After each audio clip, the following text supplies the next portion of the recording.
चलो बेटा देखो, अभी तक हमने क्या किया था, अभी ये जो हमारे कुछ वीडियो हैं ये केवल एक ही टॉपिक पे डेडिकेट है, जिसका नाम है परिमेय संख्या में बदलना। यानी कि हमारे पास दशमलव प्रसार दिए होंगे, उन दशमलव प्रसार को हमें परिमेय संख्या के रूप में बदलना है। तो आज की इस कड़ी में हम लोगों को कुछ नए टाइप के दशमलव प्रसार को कंप्लीट करना है। पहले इसमें हम लोग देखते हैं ये वाला क्वेश्चन। देखो सबसे पहला क्वेश्चन हमारे पास है, लिखा हुआ है 0.32 के ऊपर बार, 0.32 के ऊपर बार। ठीक है, कितना समझ में आता है। सबसे पहली बात ये देखो कि जो पिछले क्वेश्चन हम लोगों ने किए थे उस पर हम लोगों ने बार लगा हुआ तो मिलता था, हाँ बार लगा हुआ तो मिलता था, लेकिन यहाँ पे एक अंक ऐसा है जिसके ऊपर बार नहीं लगा और वो दशमलव के बाद में आया है। यानी कि पहले वाले जो क्वेश्चन हम करते थे वो इस तरीके के होते थे, जैसे कि 0.2 के ऊपर बार, 0.3 के ऊपर बार, या फिर ऐसे होते थे 0.47 के ऊपर बार। यानी कि बिना बार वाली संख्या उन सवालों में नहीं रहती थी। अब ये जो हमारा क्वेश्चन है इसमें हमें बिना बार वाली भी संख्या मिल रही है। तो इन सवालों को कैसे हल करते हैं आइए देखते हैं। तो सबसे पहली बात हम लोगों को देखनी है इन क्वेश्चंस में, देखो ध्यान से समझिए बेटा, ये रखा है,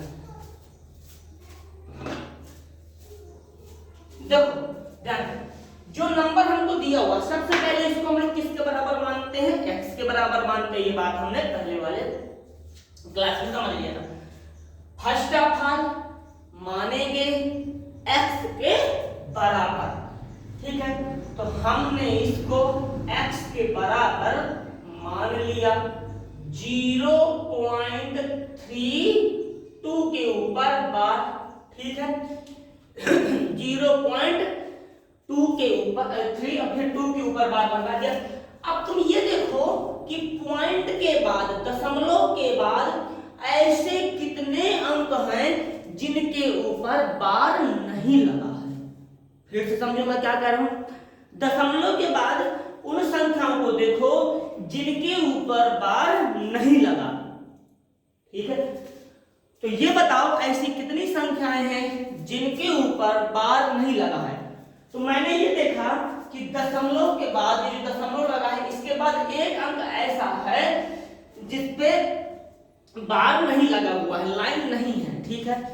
तो अगर एक अंक के ऊपर बार नहीं लगा है तो हम 10 का गुणा कराएंगे। ध्यान से समझो, ये वो वाली बात नहीं है जो तुम समझ रहे हो, इस पर हमने बात की हुई है कि ऐसे कितने अंक हैं जिनके ऊपर बार नहीं लगा है।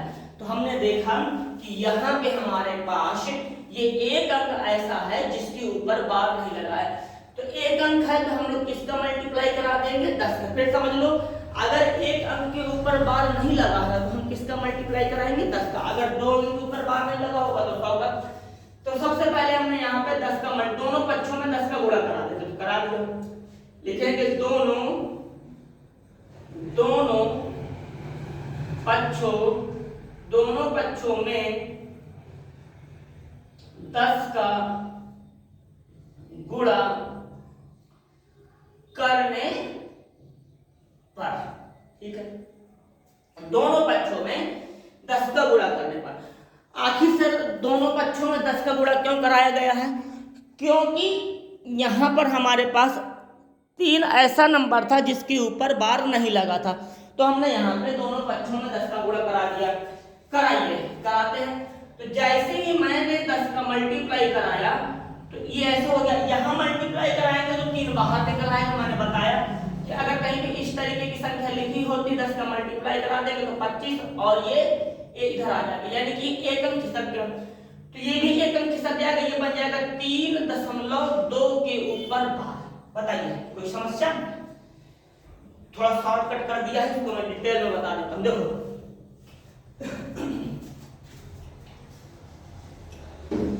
ये 0.32 के ऊपर बार, और जब हम इसमें मल्टीप्लाई कराएंगे 10 से तो ये एक अंक खिसक जाएगा, तो हो जाएगा 10x = 3.2 ऐसा के ऊपर बार। बताइए कोई दिक्कत? ठीक है, फिर अब हम लोग इसको देखते हैं। तो अब यहां से हमारा ये पहले वाला क्वेश्चन बन गया। अभी तक ये नया क्वेश्चन था, अब ये कौन सा हो जाएगा, अब ये पुराना क्वेश्चन हो जाएगा। पुराना कैसे हो जाएगा, अब यहां से तो इस तरीके के क्वेश्चन हमने बहुत किए थे, ठीक है। तो अब क्या करते हैं यहां पे, अब ये देखो कि बार किस संख्या पे लगा है।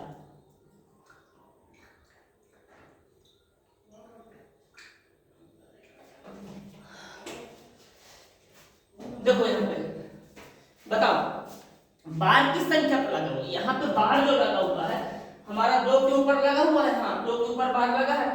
तो एक अंक के ऊपर बार लगा है 2 के ऊपर, हाँ तो हम लोग किसका मल्टीप्लाई कराएंगे, 10 का। सर अभी तो कराया था, वो जो हमने 10 का मल्टीप्लाई कराया था इसके लिए कराया था, बिना बार वाली संख्या के लिए। बिना बार वाली संख्या कितनी थी मेरे पास, 3। अब जो मैं मल्टीप्लाई कराने वाला हूं अब वो हम लोग बार वाली संख्या के लिए करा रहे हैं।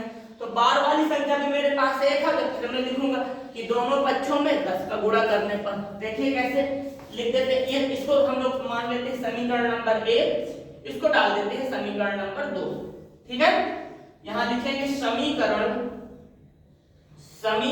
2 में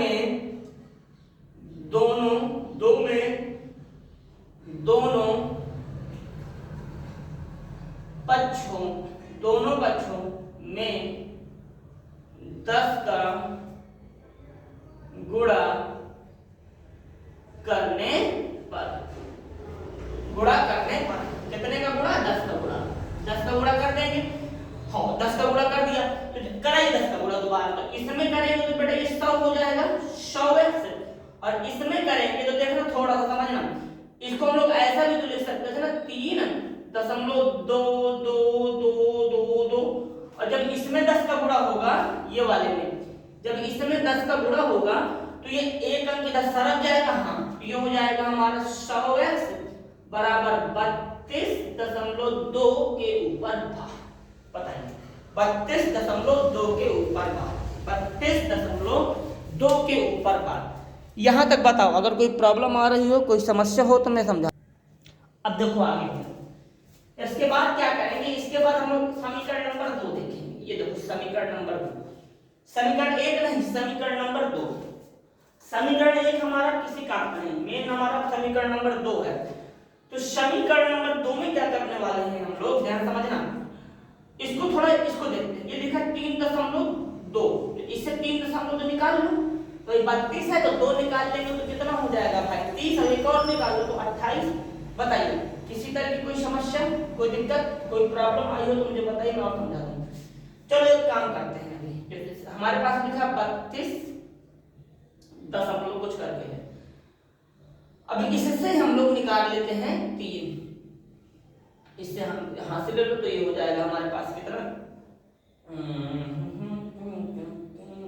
कितना हो जाएगा भाई, 12 में से घटाएंगे तो 9 और ये 2, 29। बताइए कोई समस्या, कोई दिक्कत। तो ये हो गया हमारा 29, ऐसे ये रहा हमारे पास 100x बराबर यहाँ पे 29 प्लस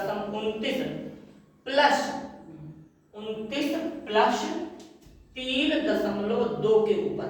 बताइए कोई दिक्कत, जोड़ के देखो 32, 31, 32 पूरा सेम मिल जाएगा, ठीक है सर। अब यहाँ देखो, यहाँ से क्या होगा, समीकरण 2 देखो, समीकरण 2 से उठा के मान रख देंगे इसका, ये किसके बराबर है, ये हमारा 10x के बराबर। किसके बराबर है, 10x के बराबर। तो यहाँ लिखेंगे समीकरण 2 से मान रखने पर, समीकरण 2 से मान रखने पर, समीकरण 2 से मान रखने पर रखिए 2 से मान, यहाँ हो जाएगा 10x, ठीक है। यहाँ लिख देंगे हम लोग कितना, 100x बराबर 29 प्लस, देखो यहाँ पे ये है 10 तो लिख देंगे यहाँ पे 10x, ठीक है। अब पक्षांतर करेंगे, उठाइए इसको ऐसे लेके जाइए तो इधर आ जाएगा, तो ये हो जाएगा हमारा माइनस में, और 10x से उठा के लेके जाओ इधर, चला जाएगा माइनस में, तो ये हो जाएगा हमारा कितना, 100x माइनस 10x बराबर 29। 100x में से 10x माइनस कर देंगे तो क्या भाई 100 थे, 100 में 10 आम माइनस कर दिया, 100 आम थे, 100 आम में से हमने 10 आम माइनस कर दिया तो कितना बचा हमारे पास 90 आम। तो यहाँ पे लिख देंगे हम लोग 90x। कितना लिख देंगे 90x, यहाँ पे 29। अब देखिए अब ये मल्टीप्लाई में है ना, ये मतलब गुणे में है ये, तो इधर जाएगा तो कहे में चला जाएगा भाग में, ये गुणे में है तो इधर जाएगा तो भाग में हो जाएगा। तो ये हो जाएगा हमारा x बराबर 29/90, 29/90। तो ये इस तरीके से हमने इस सवाल को हल किया। कोई दिक्कत हो, कोई कंफ्यूजन हो तो बताइए, मैं समझा दूंगा। और अभी ये हमारा नेक्स्ट क्वेश्चन है, ठीक है। तो इसमें फिर से वही कहानी। सबसे पहली बात हमको ये देखना है कि यहाँ पे ऐसे कितने नंबर हैं जिनके ऊपर बार नहीं लगा है दशमलव के बाद। तो हमने देखा यहाँ पे ये 1 है, ये 2 है, यानी कि 2 संख्याएं ऐसी हैं जिनके ऊपर बार नहीं लगा। तो हम लोग सीधा 100 का मल्टीप्लाई कराएंगे। पिछले वाले सवाल में हमने 10 का मल्टीप्लाई कराया था, इस वाले सवाल में हम 100 का मल्टीप्लाई करेंगे। तो लिखेंगे इसको x मान लेते हैं, x बराबर 3 के ऊपर बार। लिखिए दोनों पक्षों में, दोनों पक्षों में 100 से गुणा करने पर, दोनों पक्षों में 100 से गुणा करने पर, कराइए 100 से गुणा, तो हो जाएगा हमारा 100x बराबर, यहाँ पे भी देखो 0 1 2 3 के ऊपर बार मल्टीप्लाई 100 से। तो हमने बताया था जब मल्टीप्लाई होगा तो ये खिसक जाते हैं, 100 का करा रहे थे दोनों खिसकेगा, तो 12.3 के ऊपर बार। बताइए कोई समस्या? तो इसको मान लो समीकरण नंबर 2, ये हमारा हो जाएगा समीकरण नंबर 2। जब ये समीकरण नंबर 2 हो गया तो अब इसके बाद क्या करें बेटा, इसके बाद अब ये देखो बार किसके ऊपर लगा है, तो बार तो केवल यहाँ पे एक संख्या के ऊपर लगा, तो हम लोग केवल 10 से गुणा कराएंगे। अगर 2 संख्याओं के ऊपर बार लगा होता तो 100 से गुणा होता, यहाँ पे एक संख्या के ऊपर बार लगा है तो केवल 10 से गुणा हो जाएगा। तो यहाँ लिखेंगे हम लोग समीकरण 2 में 10 से गुणा करने पर, ठीक है, डायरेक्ट करा दे रहा हूं, ये हो जाएगा 1000x। इधर ये करेंगे तो 1 3 खिसक जाएगा तो 123.3 के ऊपर बार। बताइए कोई समस्या? कोई दिक्कत नहीं। अब देखो समीकरण 2 देखो, समीकरण 2 में लिखा 12.3, तो इससे हमें 12 निकालना पड़ेगा। तो इससे जब हम 12 निकाल लेंगे तो देखो कैसे बनेगा, 12 निकालते हैं तो ये रहा हमारे पास 1000x बराबर, तो 12 अगर निकाल देंगे तो यहाँ कितना बचेगा भाई 1, और यहाँ 1, यानी कि 1 प्लस इसके बाद 12.3 के ऊपर बार जोड़ दीजिए, यही नंबर मिल जाएगा। बताइए बात समझ गए भैया? कोई दिक्कत है, कोई प्रॉब्लम? अब सर क्या करें, अब समीकरण 2 से मान रख देंगे, तो लिखेंगे समीकरण 2 से मान रखने, समीकरण 2 से मान रखने पर। अब रखो समीकरण 2 से मान, यहाँ पर रख देंगे तो ये हो जाएगा 2 में कितना है भाई 12.3 के ऊपर बार का मान कितना है 100x। यहाँ लिखिए 1 2 1000x बराबर 1 2 3 प्लस यहाँ पे 100x, घटा दीजिए 100 1000 में, तो मुझे लगता है हमारा कितना बचेगा 900, 100 घटा दीजिए 900x बराबर 111। बताइए कोई प्रॉब्लम? अब यहाँ पे गुणे का निशान होगा ना, तो इधर जाएगा तो भाग में हो जाएगा, तो x बराबर हो जाएगा 111 भाग में 900। बताइए कोई कंफ्यूजन हो किसी तरह का तो पूछ सकते हो। चलो भाई देखो आगे फिर से हमने सबसे पहले इसको x के बराबर माना, तो ये हो जाएगा हमारा x बराबर 0.00352 के ऊपर बार। सबसे पहले क्या किया हमने, सबसे पहले हमने इसको x के बराबर माना। किसके बराबर माना? x के बराबर। x के बराबर मानने के बाद अब ये देखो दशमलव कहाँ लगा है, ये लगा है दशमलव। दशमलव के बाद कितने अंक हैं? दशमलव के बाद ऐसे अंक जिनके ऊपर बार नहीं है उनकी संख्या कितनी है? तो हमने गिना, तो हमने यहाँ गिना तो यह हो गया हमारा 1 2 3। तो दशमलव के बाद ऐसे 3 अंक है जिनके ऊपर हमारा बार नहीं लगा है। तो 3 अंक ऐसे हैं जिनके ऊपर बार नहीं लगा है, तो हम किसका मल्टीप्लाई कराएंगे, हम लोग 1000 का मल्टीप्लाई करा देंगे। इकाई, दहाई, सैकड़ा, हजार। ठीक है, इतनी बात समझ में आ गई है। चलिए 1000 का पहले मल्टीप्लाई कराते हैं। तो सबसे पहले मैंने इसके मल्टीप्लाई कराया 1000 का। अगर 2 अंक होते तो 100 का, 3 अंक है तो 1000 का। यहाँ पे भी कराएंगे तो 3 अंक आगे खिसक जाएगा, हो जाएगा 3.5। 2 के ऊपर मैंने डायरेक्ट मल्टीप्लाई करा दिया है, लिखा नहीं है, लिख देते हैं। दोनों पक्षों में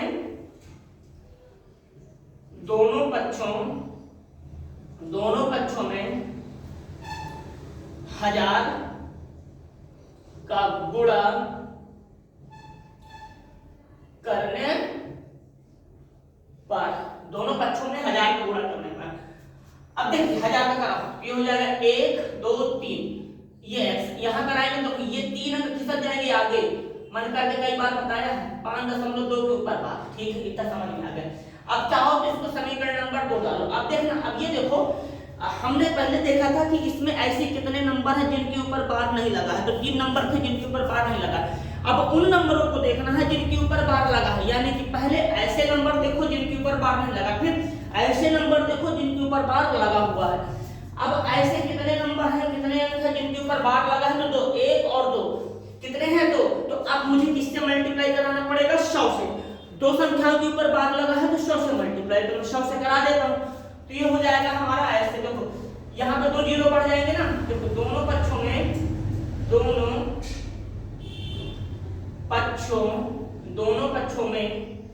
100 से गुणा करने पर, दोनों पक्षों में 100 से गुणा करने पर कराइए 100 से, 1 2 3, फिर यहाँ पे ऐसे, फिर ये x हो जाएगा। इसके बाद देखो अगर यहाँ करा देंगे तो 5 और 2 निकल के आगे आ जाएंगे, भाई 2 अंक तो आगे आ ही जाएंगे ना। इतनी बार करके बताइए, इसको डायरेक्ट किए दे रहा हूं। तो 3 5 2 5 2 बनता जाएगा, 5 2 5 2 5 2 5 2 5 2। तो इसके ऊपर हम 5 2 के ऊपर बार लगा देते हैं। बताइए कोई प्रॉब्लम, कोई दिक्कत, कोई समस्या? अब आगे आइए। अब इसके बाद देखिए बेटा ध्यान से, ये सेम इस तरीके से लिखा रहेगा 3 1 2 x।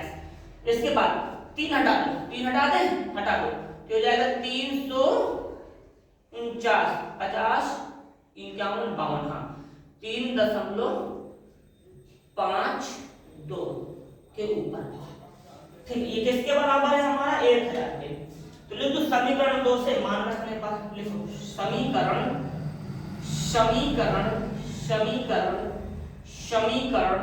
2 से मान रखने पर, समीकरण 2 से मान रखने पर उठा के रख दो मान, ये कितना हो जाएगा हमारा 1000x। तो ये रहा वही सिंबल 1 2 3, फिर ये इसके बाद 349 प्लस, अब यहां पर रख देंगे तो हो जाएगा 1000। बताइए, किसी तरह की अगर कोई समस्या हो तो आप हमसे पूछा पाछी कर सकते हैं। क्लियर है, कोई कंफ्यूजन?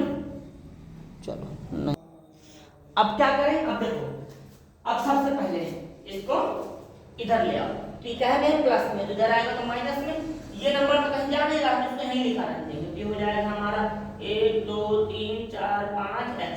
ठीक है, उठा के लाओ तो माइनस, इसके बाद 1 2 3 x, इसके बाद यहाँ पे 3 4 9, जितना भी नंबर है इसमें माइनस करो, करते हैं। ठीक है, अलग से कर लेते हैं।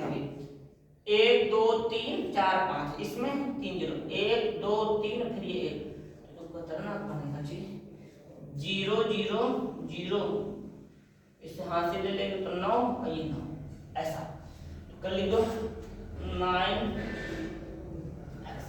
इसके बाद यहाँ पे 3 4 9, ठीक है, मल्टीप्लाई में तो x का मान निकल के आ जाएगा 3 4 9 बटे में 99 डबल 000, ऐसा। चलो बताइए, अगर अभी भी ना आया हो तो और समझा दो। देखो इस पूरे क्वेश्चन को एक बार में पूरा कंपाइल कर देता हूं। जिससे तुम्हें समझ में आ जाए। देखो सबसे पहले क्या होता है, सबसे पहले कहानी क्या थी हमारी, सबसे पहली बात, सबसे पहले हमने क्या किया, हमें एक दशमलव प्रसार दिया होगा, उस दशमलव प्रसार को हमें x के बराबर लिखा। हमारे पास एक दशमलव प्रसार था, उस एक दशमलव प्रसार को हमने x के बराबर किया। दशमलव प्रसार को x के बराबर करने के बाद सबसे पहली बात होती है कि हमें ये देखना होता है कि दशमलव के बाद ऐसे कितने अंक हैं जिनके ऊपर बार नहीं लगा है। तो दशमलव के बाद मैंने देखा इस क्वेश्चन में कि जो है कितने के ऊपर बार था जी, हाँ दशमलव के बाद इसमें 3 अंक ऐसे थे जिनके ऊपर बार नहीं लगा था। तो जब 3 अंक नहीं थे तो मैंने यहाँ पे 1000 का मल्टीप्लाई करा दिया। अगर 2 अंक के ऊपर बार न लगे होते, 2 अंक के ऊपर अगर बार न लगा होता तो मैं 100 का मल्टीप्लाई कराता। 1000 का मल्टीप्लाई कराने के बाद 3 अंक खिसकेंगे, 3 अंक खिसका दिए। 3 अंक खिसकाने के बाद इसको हमने क्या किया, इसको हमने समीकरण नंबर 2 नाम, समीकरण नंबर कौन सा नाम दिया कि हाँ समीकरण नंबर 2, एक तो दिया नहीं थी, एक रुकना एक मिनट, एक समीकरण हमारा ऊपर वाला है तो समीकरण 2 नाम दे दिया। समीकरण 2 नाम देने के बाद इसके बाद मैंने ये देखा कि इसमें कितने ऐसे अंक हैं, इसमें ऐसे कितने अंक हैं जिनके ऊपर बार लगा है। तो मैंने इस सवाल में पाया कि 5 2 के ऊपर जो है बार लगा हुआ है। तो फिर से मुझको मल्टीप्लाई कराना पड़ा। किसका मल्टीप्लाई कराएंगे, 100 का। ये दोबारा मल्टीप्लाई इसलिए कराया गया है क्योंकि इसके ऊपर बार लगा हुआ है, ठीक है। अंक आगे खिसके, अंक आगे खिस सकने के बाद इसमें हम लोग समीकरण नंबर, अब इसको ब्रेक करेंगे, ब्रेक करेंगे यानी कि तोड़ेंगे। और तोड़ेंगे कैसे, समीकरण 2 के हिसाब से, समीकरण 2 के हिसाब से इसको तोड़ दिया, फिर समीकरण 2 के हिसाब से इसका मान रख दिया, मान रखने के बाद इसको सॉल्व कर लिया। बस इतनी सी कहानी है इसकी, बताइए क्लियर है, कुछ और समझाना है इसमें। चलिए तो अब आप इसमें नहीं रखते हैं, अब दशमलव प्रसार वाले सवाल खत्म होते हैं। इसमें मेनली 3 तरीके के होते हैं। पहला प्योर मतलब शुद्ध, जिसमें केवल जैसे कि 0.1, 0.2, 0.3, 0.4 इस तरीके के।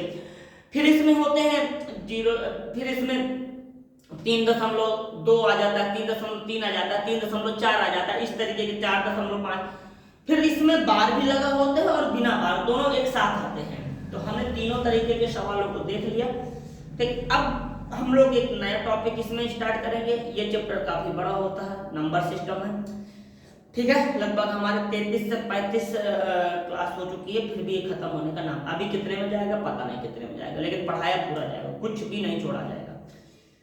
अब नई एनसीईआरटी आ गई, उसको भी देखते हैं उसमें क्या क्या बदलाव है, तो उसी हिसाब से हम लोग अपने इनको भी चेंज करेंगे। ठीक, अभी पुराने से था, पुरानी एनसीईआरटी थी उस हिसाब से, लेकिन उसमें भी है कि ये चैप्टर जरूर मिलेगा आपको। ठीक, देखते हैं।